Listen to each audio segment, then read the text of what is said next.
in the achievement of that monumental milestone.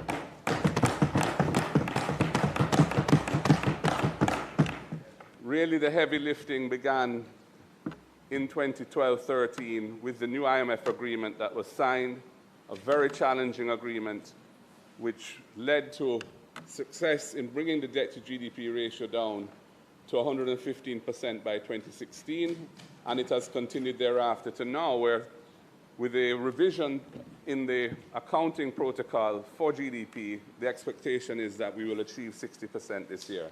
Having said that, what we have not seen is commensurate improvements in the standard of living and quality of life of our people.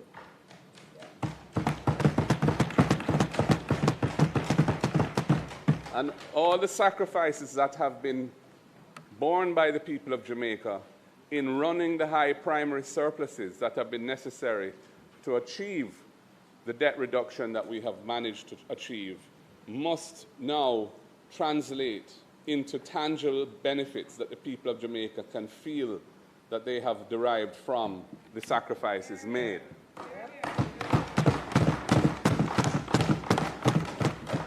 We on our side have espoused a set of policies and programs that we feel are necessary for Jamaica to move beyond the anemic, stagnant levels of economic growth, which have been a feature of modern Jamaica, and in particular over the last 10 years, and take us to higher levels of growth that can generate the kind of revenues to support investments in the people, social investments that are necessary in infrastructure and in our human capital that can become a self-reinforcing virtuous circle of growth that can take Jamaica to her destiny as a prosperous nation, as opposed to one which has achieved so many great things in certain areas, but in the area of economics and how the life of our people unfolds on a daily basis, we are underperforming.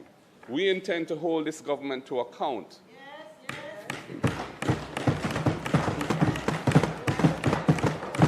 For all the promises that they made to the people of Jamaica. Leave real-time sales tracking up to us. Sum up point of sale. Achieving higher levels of performance than they've been able to achieve thus far. And we intend to also put forward our own proposals as to how we would do that, so that Jamaica could be a place in which the aspirations of our people can be met right here on this rock, and not by way of having to migrate or seek solace elsewhere. The Jamaican people are a great, proud, and powerful nation, but we are not yet achieving our destiny in the critical areas that would make the life of our people more bearable, and where there would be a sense of hope and a sense that this country that we live on can give to our people what they need to feel comfortable and live a high and good quality of life. I close by thanking the staff of Parliament for the service that they render to us day in, day out when we're here, and even when we're not here, I know the work goes on. And I would also just like to congratulate our athletes who are in Japan performing at such a high level, bringing more gold, more silver, more fame and more fortune to our lands, and helping to reignite brand Jamaica in the area of athletics. We want to big them up and thank them for their service. And of course, Shelly-Ann Fraser-Price, who has now ended her international athletics career. Special shout out to her for her tremendous career. Yes. And on a sad note, we lost one of Jamaica's greatest footballers in the last week or so, Alan Skill Cole. And I want to use this opportunity to express condolences to his family and friends. You know, as somebody who's a lover of football, you know, I can really say that he took the art and craft of being a baller to a higher level, and he will be sadly missed. And thank you very much, Madam Speaker. Thank you, members of the House. I hope that we can work together well, authentically, to move this country forward in the coming term. God bless you all.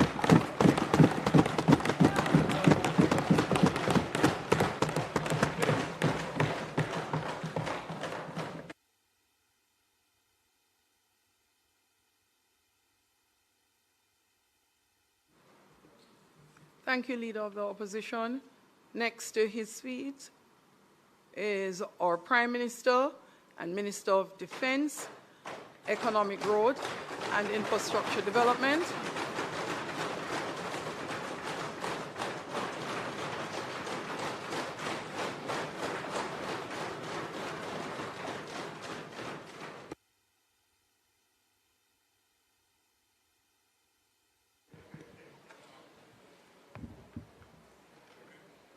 Thank you, Madam Speaker, and my congratulations on your election to the seat of Speaker of this House.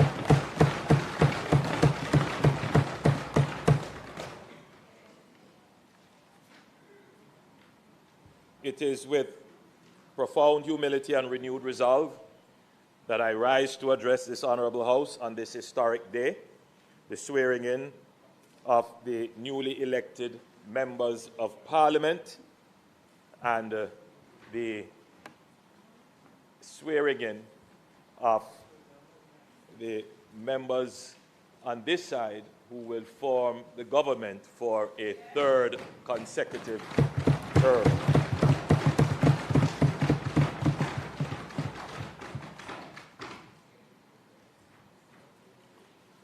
Today is a reaffirmation of the mandate given by the people, a recommitment by all of us in this House to service, and a reminder of the weight of responsibilities that rest upon us all.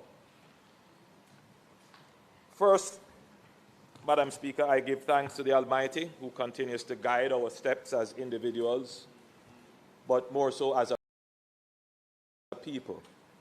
Without His providence and mercy, neither I nor any member seated here today could have reached this moment.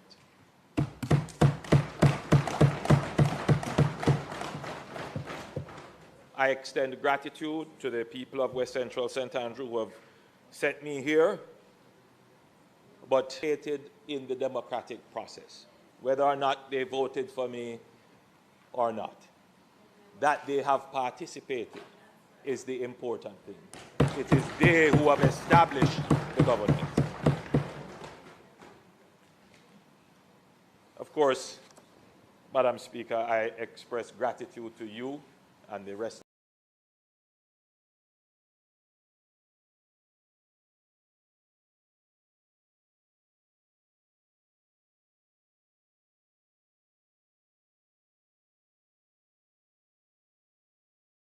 of my family, and indeed to my colleagues in the Jamaica Labour Party, the tireless campaigners, workers, and supporters who have kept faith with our mission, vision, and movement.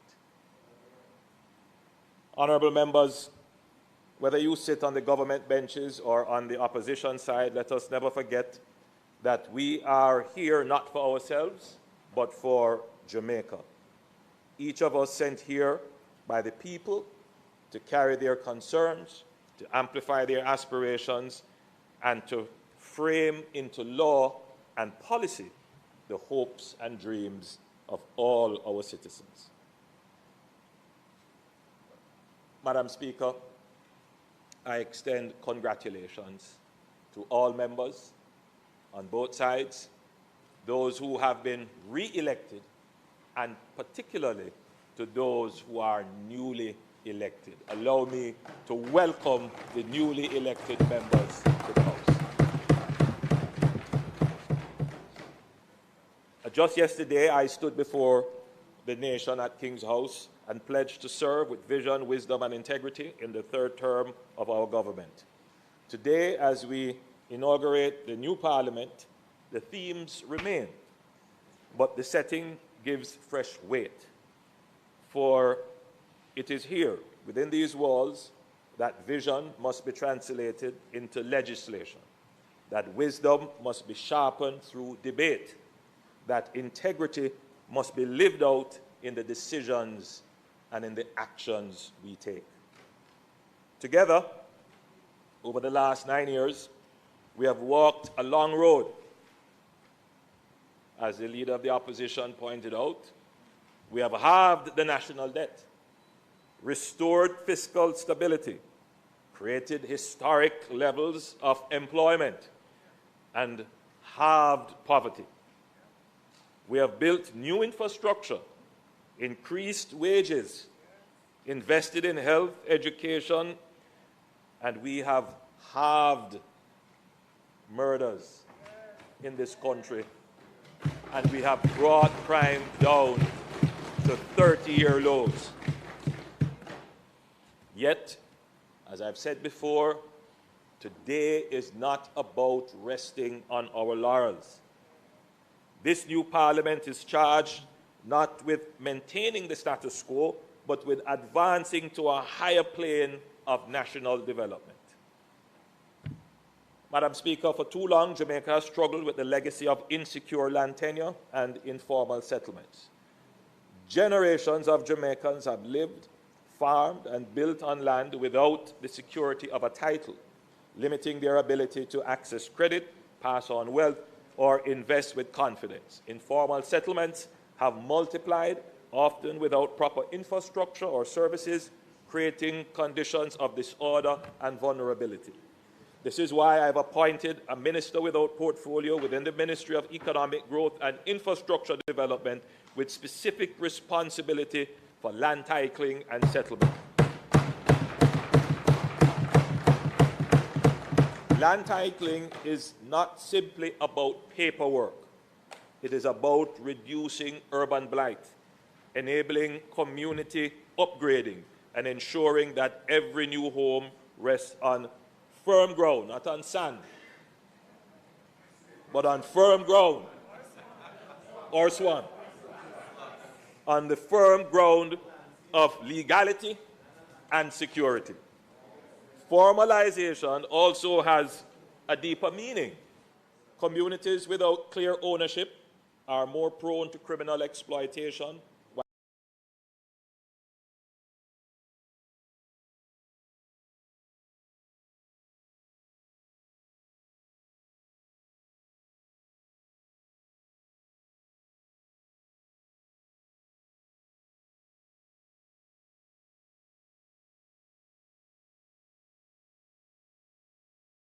while communities with secure tenure are more invested in order, stability,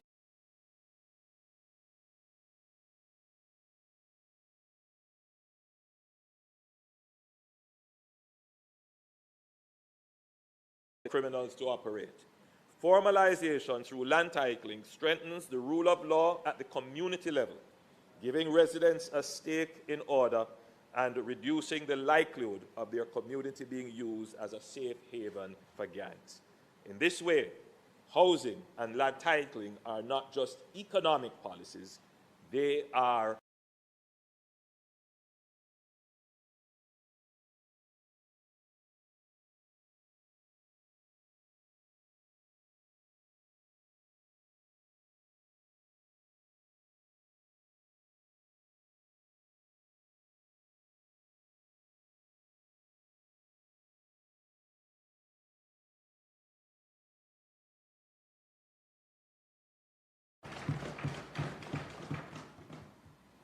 to signal the priority of violence reduction. The Ministry of National Security is now the Ministry of National Security and Peace. This reflects our conviction. The task before us is not simply to enforce law and order, but to build the conditions for lasting peace. I'm happy that the Leader of the Opposition in his presentation pointed out, as I pointed out several times in this House, that Jamaica has had several successes in its development. One that I'm particularly proud of is that we have managed to eliminate political violence from our society. It's a major achievement. And it was done in a cooperative way. I believe that this generation of leaders also has the capability to eliminate social violence from our society. So while homicides have fallen to levels not seen in decades, we must address the underlying conditions that cause and sustain violence. And the new ministry will be focused jointly with other ministries on ensuring that once and for